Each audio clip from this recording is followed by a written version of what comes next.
요즘에 각 지자체마다 해외 유학생 유치에 발벗고 나서는 분위기입니다. 부산도 2028년까지 유학생 3만 명을 유치하겠다는 목표를 세웠고 정부 차원에서는 오는 27년까지 유학생 30만 명 유치 계획을 내놨습니다.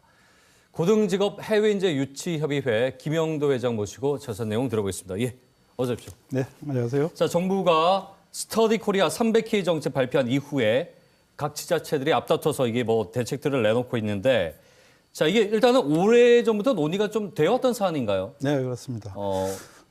잘 아시는 것처럼 최근에 청년 인구 절벽이라든지 네. 초저출생 문제 아주 심각한 국가적인 문제로 대두가 되고 있습니다. 2000년대 들면서 사실 서서히 그 대학 진학자들이 줄고가 있었어요. 예, 예. 뭐 인구 통계가 그렇게 나타나고 있고요.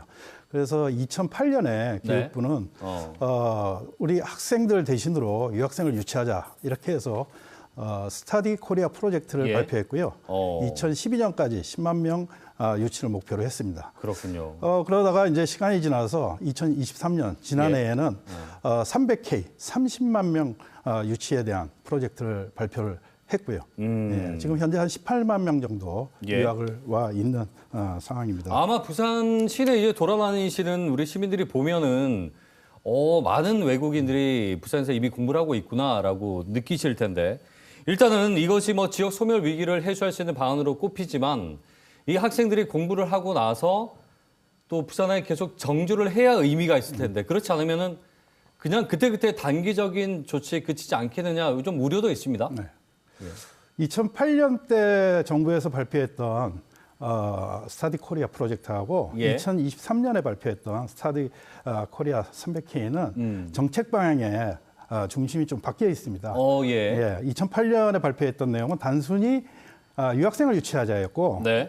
지난해 발표했던 정책은 이제는 유학 후에 취업하고 정주하는 정주형 유학생 유치로 정책이 바뀌었다는 거. 그리고 그렇군요. 부산도 거기에 발맞춰서 최근에 이제 3만 명의 유학생을 유치하겠다. 이렇게 발표를 했고요. 근데 지난해 그 2023년 11월 통계를 보면요. 부산에 지금 일자리 10,000개의 사람을 못 구해서 비어 있는 상황입니다. 그래서 이런 문제를 해결하기 위해서는 결국은 외국에서 청년들을 유치할 수밖에 없다. 이렇게 볼 수 있습니다. 그렇군요. 그러니까 가장 큰 차이는 이전에는 일단 데리고 오고 보자. 그렇죠. 그리고 졸업하고 돌아가고. 그렇죠. 네. 이제는 그렇게 해서는 이제 효용성이 떨어지니까 계속해서 좀 부산에서 일할 수 있는 인재를 만들어 보자는 것이 핵심 포인트인데 어떻습니까? 이제 서울이나 타 지역에 비해서 이제 부산이 유치하는 대학들이 많이 늘고 있고 많이들 유치하고 있는데 부산의 경쟁력이 있다면 어떤 것들을 좀 꼽을 수 있을까요? 최근에도 저희가 이제 9월 학기 입학을 지원한 학생들하고 제가 직접 면담을 좀 몇 명 했습니다.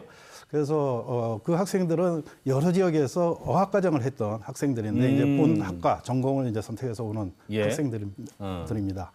그래서 왜 부산에 오려고 하니까 부산이 참 살기 좋지 않아요? 뭐 공부하는 것도 괜찮고요. 그래서 이 환경적인 걸 많이 꼽고 있고요.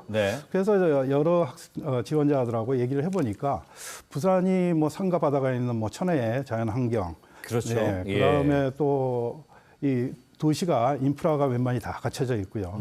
그리고 K 문화 참 좋아하지 않습니까?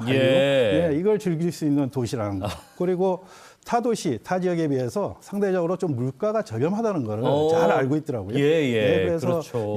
여기 부산으로 오기를 희망하고 있습니다. 그런 얘기 들으니까 괜히 좀 뿌듯하고 그러네요.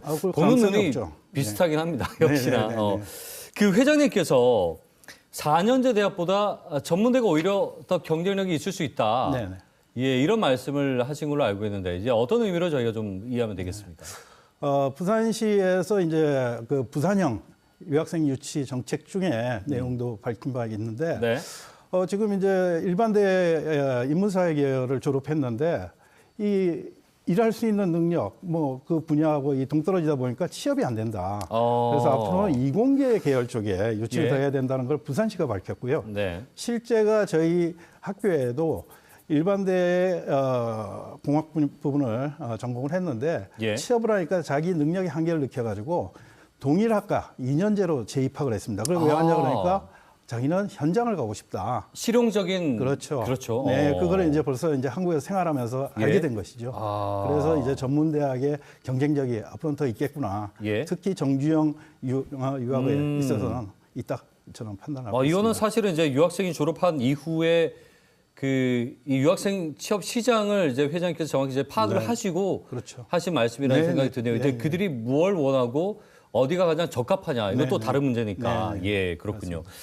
유학생 숫자를요 이게 뭐 양적으로만 늘리게 되면 무작정 이 또한 그 교육의 질 저하 우려가 있지 않습니까? 이 부분은 좀 어떻게 대응하는 게 좋겠습니까? 한 20여 년 전, 뭐 10여 년 이전에 유학생을 데려올 때는 이제 유학을 마치면 이 자국으로 돌아간다 이렇게 개념으로 우리 일반 학생들한테 적용하는 그 교육 과정을 가지고 운영을 대부분 했습니다.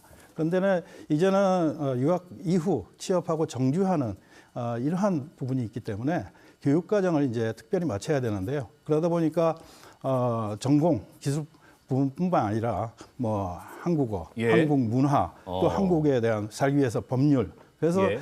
건전한 시민으로 정착할 수 있도록 이런 소양에 관련한 교육을 더 강화해서 특별히 예. 교육과정을 운영을 하고 있습니다. 유학생이라는 포커스만 맞출 게 아니고 네, 이제 네. 부산에 같이 사는 시민의 개념으로 그렇죠. 봐야 된다는 이제 약간의 패러다임 전환 같은. 전환이 그 사이에 또 일어났죠. 이제 기업들이 글로벌화된 어떤 환경의 변화도 있을 테고요. 그 한 가지 좀 지금 여쭤보고 싶은 것은 이 뭐 취업이나 거주, 정주 또 이제 뭐 이 사이에 이제 비자 문제가 있고요. 유학생을 위한 그 정책들이 좀 일관되지 못하거나 좀 더 세심하지 못하다는 지적들도 있거든요. 여기에 대해서는 어떻게 생각하십니까? 아무래도 지금까지는 모든 유학 관련해 가지고 유학생이 입학을 하고 교육받고 졸업 후에 취업까지 이제 대학이 다 책임을 졌습니다. 예. 그런데 잘 아시는 것처럼 모든 지역이 지금 인구 절벽으로 인한 지역 소멸을 걱정을 해야 되기 때문에 최근에는 지자체가 굉장히 이제 다 각기 그 지역 대학에 관심을 갖고 유학생 문제를 예. 지원하겠다 이렇게 나서고 있고요. 특히 뭐 부산시도 학생들의 뭐 생활 문제, 장학금 문제, 특히 제일 어려운 부분이 주거 문제입니다. 예. 이런 부분에 대해서 통합 서비스 센터를 구축해 가지고 지원을 하기 때문에 앞으로는 좀 일관된 또 지자체가 적극적으로 지원하는 형태의 정책이 진행이 될 것 같습니다. 그것은 이제 대학에서 모든 걸 책임졌다고 말씀하셨는데 교육 차원의 문제를 넘었다는 의미로 그렇죠. 이제는 이제는 문제로. 사회의 문제인 맞습니다. 거고 예. 우리 사회니까 이제 지자체 또 시에서 책임을 져야 될 텐데 유학생들이 졸업하고 난 뒤에 또는 유학을 하면서 우리 지역에 바라는 그것이 뭐 취업 문제가 됐건 간에 정주와 관련된 어떤 요구들이 가장 많은지가 좀 궁금한데요. 교육을 마친 후에 예. 아무래도 이제 취업에서 안정된 정착을 원하거든요. 그러다 보니까 이제 시에서 좀 지원을 해야 될 부분이 주거 문제라든지 예. 이런 부분이고 하나만 좀 더 말씀을 드리면은 최근 우리 한국 청년들의 이 나타나는 문제 중에 하나가 예. 이제 기업에서 많은 인력이 필요한데 3D 업종, 예. 뭐 위험하고 어렵고 3D 업종을 얘기하는 어렵고 뭐 이런 네네. 얘기. 또 장시간 그 근로. 예. 또 요즘은 직주락이라 그래서 네. 직장 거주하는 것, 그 다음에 이제 즐거운 좀 문화 이런 것들이 잘 돼 있느냐. 이걸 잘 또 보고서 이제 취업을 하려고 하는데 예. 아무래도 한국 학생들은 기피하는 현상이 나타나고 있거든요. 그렇죠, 그렇죠. 그러다 보니까 그런 일자리가 대략 급격히 임금이 올라가고 있습니다. 사람을 못 구하다 보니까. 아 그래요. 네. 그런데 이제 해외에서 온 예. 유학생들은 공부를 마치면 어떻게 보면 급여가 우선적으로 좀 좋은데 그렇죠, 그렇죠. 예, 이런 데를 원하고 있기 때문에 예. 뭐 우리 한국 학생하고 일자리로 다툼이 생기거나 뭐 그런 걱정은 없고요. 예. 되려 이 인력을 구하기 힘든 이런 일자리에 좀 적합한 교육을 해가지고 네. 이어지도록 하는 게 아. 학교에서 좀 해야 될 역할이고 그게 어떻게 보면 전문대학의 실용 교육이 그렇기 때문에 더 가치가 있지 않나. 그것은 생각합니다. 그러니까 이제 뭐 가장 이상적으로는 우리 지역 청년과 어우러져서 이제 일자리를 함께 이제 쉐어할 수 있는 부분이 있다면 좋겠지만은 사실은 좀 나눠지는 부분이 있네요. 네, 네, 그래서 네. 그런 부분에 대해서 유학생들이 부담을 갖거나 또는 반대로 역차별을 당한다거나 뭐 이런 걱정은 없습니까? 벌써 유학생들은요, 예. 그 출신 국가별로 네트워크가 잘 돼 있어서 예, 예. 뭐 법적인 문제라든지 사회적인 차별에 대해서는 네. 아주 예민하기도 하지만은 어. 이미 그런 부분은 큰 문제 없이 지금 정교해 가지고 생활을 하고 있습니다. 그렇군요. 네, 그래서 제가 봐도 그 문제는 큰 문제는 아니라고 지금 생각합니다. 언어적인 부분도 그 대학 교육 동안에 다 해결이 되는 겁니까? 아무래도 그거는 좀 힘든 부분이 있는데요. 예. 유학으로 오면은 6개월간을 지나면은 그 합법적으로 네. 아르바이트 할 수 있는 시간이 그렇죠, 주어집니다. 그렇죠. 예, 그래서 주말도 할 수 있고 그래서 사실 학교에서 한국어 교육을 아주 뭐 적극적으로 지원하지만은 예. 사실 생활 속에서 배우는 게 빠르거든요. 그렇죠. 네, 네. 그러면서 돈도 벌고 그래서 그런 부분에 대해서는 학생들이 굉장히 예. 만족해 하고 있죠. 저희도 뭐 토익보다는 이게 가서 이제 어우러져서 그 얘기하면서 실용적인- 배우는 게 예, 예. 많으니까. 예, 예. 알겠습니다. 말씀 잘 들었습니다. 그러니까 교육보다는 이제 우리 사회 시민들이 함께 이 유학생들을 안아주고 또 품어주고 이해하는 시간이 온 것 같네요. 말씀 잘 들었습니다. 고맙습니다. 네. 고맙습니다. 고등직업 해외인재 유치협의회 김영도 회장과 함께 얘기 나눠봤습니다.